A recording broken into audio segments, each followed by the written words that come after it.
अखंडमंडलाकारं व्याप्तं येन चराचरं तत्पदं दर्शितं येन तस्मै श्रीगुरुवे नमः। अज्ञानान्धस्य लोकस्य ज्ञानाञ्जनशलाकया चक्षुरुन्मीलितं येन तस्मै श्रीगुरुवे नमः। श्री सद्गुरु के परम पावन और कृतार्थ कर देने वाली युक्ति का यहाँ स्वागत है और उस युक्ति को देने वाले और पलक झपकते न झपकते विश्वरूप परमात्मा का यथार्थ बोध करा देने वाले उस सद्गुरु भगवान को साक्षात दंडवत प्रणाम करते हैं। मित्रों, आप सभी की कृपा, मार्गदर्शन, सहयोग, इनसे ये अध्यात्म विश्व विज्ञान यूट्यूब चैनल आपको पसंद आता जा रहा है और आपके यानी प्रश्नों का, आपकी शंकाओं का, आपने कहे हुए मुद्दों का स्पष्टीकरण करने में हमें भी अत्यंत आनंद आता है और उस निमित्त से हमारा भी चिंतन मनन परिष्कृत होता है, व्यवस्थित होता रहता है। तो आइए, प्रस्तुत विषय आयुर्वेद है। आयुर्वेद, आयु किसकी? किसकी आयु? आयु शरीर की, क्योंकि शरीर की आयु की ही हम गणना करते हैं। तो शरीर किन तत्वों से बना है, ये तो सरल प्रश्न है। जब आयु है शरीर की और शरीर के लिए ही उपचार पद्धतियां हैं जिसमें आयुर्वेद है। आयुर्वेद अपने जीवन को किस तरह यानी सुचारू रूप से क्रियान्वयन और यानी स्वस्थ रखा जा सकता है, इसका विचार करने वाला शास्त्र है। ये हमने गत एपिसोड में देखा। अब आयु यानी शरीर बना कैसे है, तो शरीर में क्या क्या है? हमारे शरीर में 5 ज्ञानेंद्रियां है, 5 कर्मेंद्रियां हैं, 5 प्राण है, मन है, बुद्धि है, चित्त है और स्वयं हम जीवात्मा अहंकार जो शरीर के अंदर है। शरीर के अंदर है और अंदर नहीं कह सकते इसे, ये कहे कि शरीर के रोम रोम में उस अहंकार का वास है जिसे हम मैं कहते हैं। हमें कोई स्पर्श कर देता है उंगली को तो हमारे संपूर्ण शरीर को यानी हमें संपूर्ण को उसका बोध होता है। इसका अर्थ क्या है? शरीर के साथ ये देही, ये जीवात्मा यानी अनुस्यूत जुड़ा हुआ है, एक रूप है। इसीलिए इस शरीर को होने वाले सुख दुख हमें यानी इस शरीरधारी जीवात्मा को प्राप्त होते हैं। तो आइए क्रमशः देखें। शुरू में है अहंकार। ये अहंकार इन सभी तत्वों के समुच्चय को कहा जाएगा और ये अहंकार ने ही शरीर धारण किया है। अब अहंकार जिन साधनों से आनंद लेता है या जिन साधनों से उपभोग करता है, वो कौन सा साधन है? तो वो साधन है चित्त है, बुद्धि है, मन है, इंद्रियां हैं और इस शरीर में निर्माण होने वाले अनेक प्रकार के जिसे हम कहेंगे कि पदार्थ है। तो क्रमशः देखेंगे हम कि इस अहंकार कौन से साधनों के साथ उपस्थित है।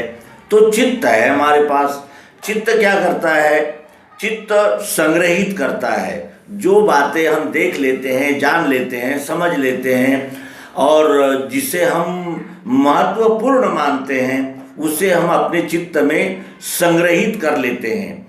जैसे हम कहते हैं कि ध्यान से चलना, ध्यान से देखना, ध्यान से लिखना, यानी एकाग्र होकर लक्ष्य केंद्रित करके। तो ये चित्त जो है वो हमारे लक्ष्य को प्राप्त करने के लिए एक मेमोरी है, एक जिसे हम कहते हैं कि संग्रह करने का एक डिवाइस है इस शरीर में चित्त। चित्त में एक बार जो बात फिट हो जाती है वो फिर दोबारा नहीं भूलती। जैसे हम बचपन से ही हमारा नाम सुनते आ रहे हैं, ये हमारा नाम है, ये हमारा नाम है। कोई अगर रात में हमें जगा कर तुरंत ये पूछे भाई आपका नाम क्या है, तो हम तुरंत कह देंगे कि हमारा नाम ये है। क्यों? क्योंकि ये हमारा नाम है, ऐसा चित्त में प्रिंट हो चुका है, हमने उसको चित्त में ग्रहण कर लिया है। उसके अनंतर हमारे पास में है बुद्धि। बुद्धि का कार्य है नियंत्रण करना, चलाना और सबको अपने अपने जैसे विभागों में कार्यरत रखना। बुद्धि ये निर्णय का कार्य करती है, बुद्धि निश्चय करती है। किसी भी वस्तु का निश्चय बुद्धि करती है, अन्य कोई भी अवयव या कोई भी पार्ट हमारा निर्णय नहीं करता। बुद्धि का कार्य है निर्णय करना। तो जैसे कोई जज, कोई न्यायाधीश अपने उस जो केस उसके पास न्याय के लिए आई है, उसके गवाह, प्रमाण, समय क्या था, कैसे हुई घटना, किसने की, क्या हुआ, अनेक प्रकार से वो छानबीन करते हैं। वकीलों की दलीलें और वहाँ उपस्थित प्रत्यक्षदर्शियों के गवाह और उनके बयान, इन सभी बातों का विचार करके बुद्धि जज निर्णय लेता है। उसी तरह ये बुद्धि जो है वो भी न्यायाधीश है, क्योंकि निश्चय करना पड़ता है और बुद्धि ने निश्चय किए हुए मार्ग से ही हम चलते हैं। तो बुद्धि किन साधनों का यानी अनुसरण करेगी, किन साधनों के यानी जैसे जांच को मान्यता देकर निर्णय करेगी, है ना। तो वो बुद्धि देखती है अपने साधनों की ओर। तो बुद्धि के पास जांच के लिए कौन कौन से साधन है? तो मन है। मन क्या करता है? मन त्रिगुणात्मक है। मन संकल्प विकल्प करता है और ये 3 गुणों से बना रहने से ये छानबीन का कार्य करता रहता है। और छानबीन का कार्य करते हुए जो यानी उसको यानी उपयुक्त लगता है, अच्छा लगता है और करना चाहिए, इस बात पर जब वो मन निश्चित होता है तब उसको वो बुद्धि को निर्देश करता है, बुद्धि की ओर सौंप देता है कि अब ऐसा ऐसा ये बात, ऐसी ऐसी ये बात है, ऐसा ऐसा ये प्रकरण है, अब आप निर्णय कीजिए। और जैसा बुद्धि निर्णय करती है वैसा ही इंद्रियां, मन वगैरह उसके अनुसार उसका अनुसरण करने लगते हैं। मन का भी उपचार होता है जिसे मानसोपचार कहते हैं।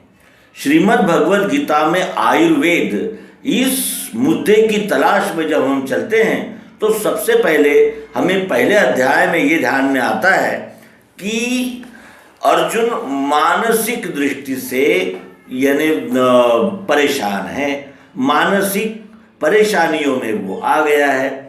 क्योंकि मानसिक परेशानियां जैसे किसी भी अंग में अगर कोई तकलीफ हो तो हमारा मन नहीं लगता, और मन में अगर कोई यानी खटक रही हुई बात या कोई बात चुभ रही हो तो भी शरीर को आनंद नहीं मिलता, चाहे फिर वो उसको कोई किसी भी प्रकार की सुख सुविधा, खाना पीना जो भी देख सके वो देते हुए भी मन को अच्छा नहीं लगता।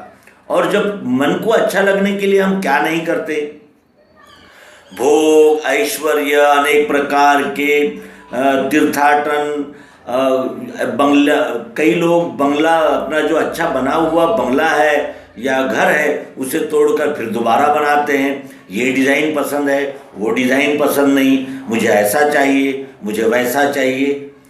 यानी मन जो है वो त्रिगुणात्मक है, और त्रिगुणात्मक मन को अगर कोई क्लेश है, कोई तकलीफ है तो शरीर भी कार्य नहीं करता, जैसे अर्जुन का हुआ।